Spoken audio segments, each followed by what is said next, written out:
जय माता दी। जगत जननी माता की जय। भक्तों, आज हम सुनेंगे श्री दुर्गा सप्तशती पाठ का 11वां अध्याय, जिसकी सुनने से माँ भगवती प्रसन्न होती हैं और समस्त मनोकामना पूर्ण करती हैं। भक्तों, दुर्गा सप्तशती का पाठ शुरू करने से पहले अगर आप हमारे चैनल पर पहली बार आए हों तो हमारे चैनल को सब्सक्राइब ज़रूर करें।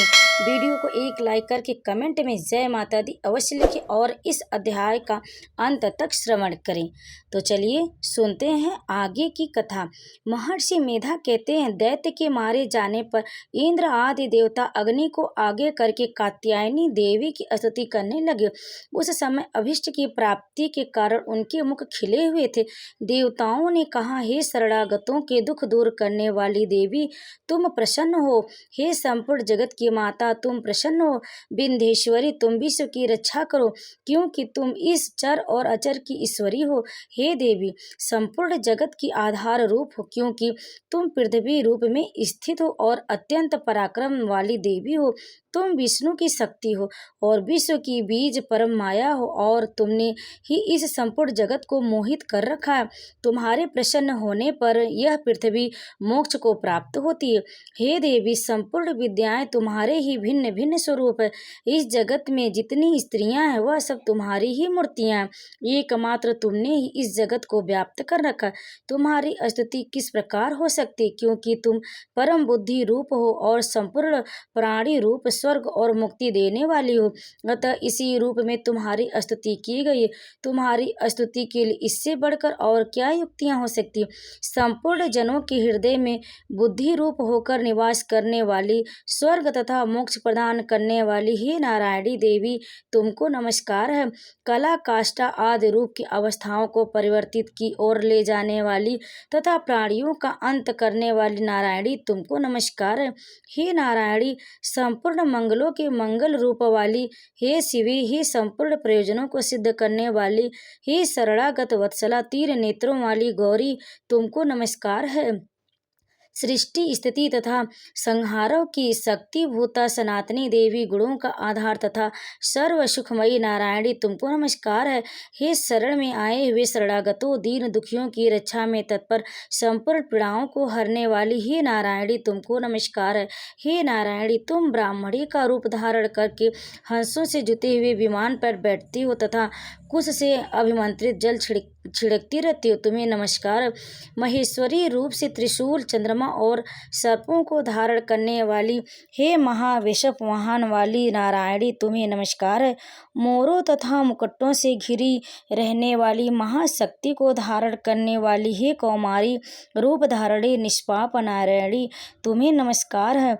हे शंख चक्र गदा फर श्रांग धनुष रूप आयुधों को धारण करने वाली, वैष्णवी शक्ति रूपा नारायणी, तुम हम पर प्रसन्न हो, तुम्हें नमस्कार है। हे दांतों पर पृथ्वी धारण करने वाली, वराह रूपिणी कल्याणमयी नारायणी, तुम्हें नमस्कार है। हे उग्र नृसिंह रूप में दैत्यों को मारने वाली, त्रिभुवन की रक्षा में संलग्न रहने वाली नारायणी, तुम्हें नमस्कार है। हे मस्तक पर किरीट और हाथ में महावज्र धारण करने वाली, सहस्त्र नेत्रों के कारण उज्ज्वल वित्रासुर के प्राण हरने वाली इंद्रिय शक्ति, हे नारायणी, तुम्हें नमस्कार है। हे शिवदूती स्वरूप से दैत्यों के महामद को नष्ट करने वाली, हे घोर रूप वाली, हे महाशब्द वाली, हे नारायणी, तुम्हें नमस्कार है। दाढ़ों के काल विकराल रूप वाली, मुंडमाला से विशोभित मुंडमर्दनी चामुंडा रूपा नारायणी, तुम्हें नमस्कार है।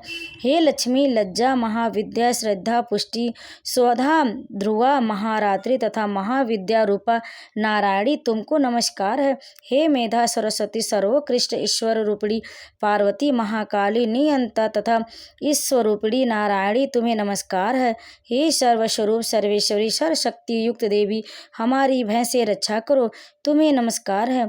हे कात्यायनी, तीनों नेत्रों से भूषित यह तेरा सौम्य मुख सब तरह के डरों से हमारी रक्षा करें, तुम्हें नमस्कार है। हे भद्रकाली, ज्वालाओं के समान भयंकर अति उग्र एवं संपूर्ण असुरों को नष्ट करने वाला तुम्हारा त्रिशूल हमें भयों से बचाए, तुमको नमस्कार है हे देवी, जो अपने शब्द से इस जगत को पूरित करके दैत्यों के तेज को नष्ट करता है। वह आपका घंटा इस प्रकार हमारी रक्षा करे जैसे कि माता अपने पुत्रों की रक्षा करती है। हे चंडिके, असुरों के रक्त और चर्बी से चर्चित जो आपकी तलवार है वह हमारा मंगल करे। हम तुमको नमस्कार करते हैं। हे देवी, तुम जब प्रसन्न होती हो तो संपूर्ण रोगों को नष्ट कर देती हो, और जब रुष्ट होती हो तो संपूर्ण वांछित कामनाओं को नष्ट कर देती हो। और जो मनुष्य तुम्हारी शरण में जाते हैं उन पर कभी विपत्ति नहीं आती, बल्कि तुम्हारी शरण में गए हुए मनुष्य दूसरों को आश्रय देने योग्य हो जाते हैं। अनेक रूप से बहुत प्रकार की मूर्तियों को धारण करके इन धर्मद्रोही असुरों का तुमने संहार किया। वह तुम्हारे सिवा कौन कर सकता है। चतुर्दश विद्याएं, 60 शास्त्र और चारों वेद तुम्हारे ही प्रकाश से प्रकाशित हैं, उनमें तुम्हारा ही वर्णन है।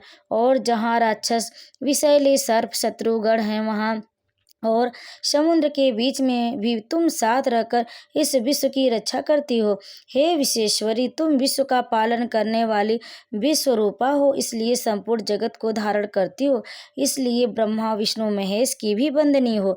जो भक्ति पूर्वक तुमको नमस्कार करते हैं वह विश्व को आश्रय देने वाले बन जाते हैं। हे देवी, तुम प्रसन्न हो और असुरों को मारकर जिस प्रकार हमारी रक्षा की है, ऐसे ही हमारे शत्रुओं से सदा हमारी रक्षा करती रहो।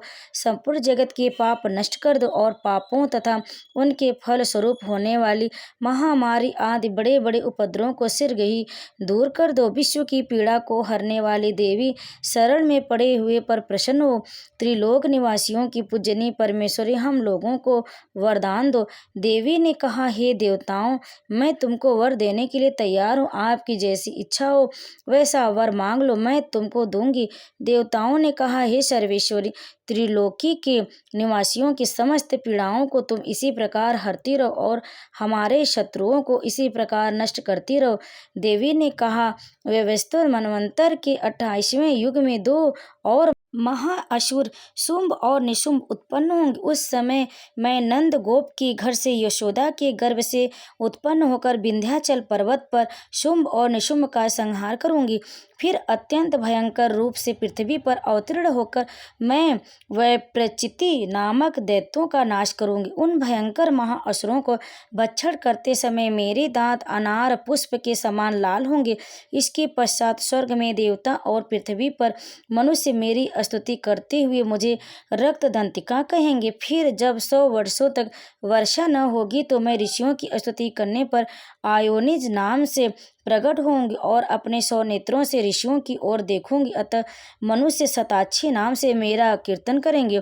उसी समय मैं अपने शरीर से उत्पन्न हुए प्राणों की रक्षा करने वाले शाकों द्वारा सब प्राणियों का पालन करूंगी और तब इस पृथ्वी पर शाकंभरी के नाम से विख्यात होंगी। और इसी अवतार में मैं दुर्गा नाम महाअसुर का वध करूंगी और इससे मैं दुर्गा देवी के नाम से प्रसिद्ध होंगी। इसके पश्चात जब मैं भयानक रूप धारण करके हिमालय निवासी ऋषियों महर्षियों की रक्षा करूंगी, तब भीमा देवी के नाम से मेरी ख्यात होगी। और जब फिर अरुण नामक असुर तीनों लोकों को पीड़ित करेगा, तब मैं असंख्य भ्रमरों का रूप धारण करके उस महादैत्य का वध करूंगी। तब स्वर्ग में देवता और मृत्युलोक में मनुष्य मेरी स्तुति करते हुए मुझे भ्रामरी नाम से पुकारेंगे। इस प्रकार जब जब पृथ्वी राक्षसों से पीड़ित होगी, तब तब मैं अवतरित होकर शत्रुओं का नाश करूंगी। जय माता दी। भक्तों, दुर्गा सप्तशती 11वां अध्याय पूर्ण हुआ। आप सभी पर माँ भगवती की कृपा सदैव बनी रहे। इस अध्याय को अंत तक सुनने के लिए आप लोगों का बहुत बहुत धन्यवाद। प्रतिदिन आप हमारे चैनल पर दुर्गा सप्तशती का पाठ गुप्त नवरात्रि में अवश्य सुने। तो एक बार प्रेम से बोलिए माँ भगवती की जय। अगर आप हमारे चैनल पर पहली बार आए तो हमारे चैनल को सब्सक्राइब भी जरूर कर लें। जय माता दी।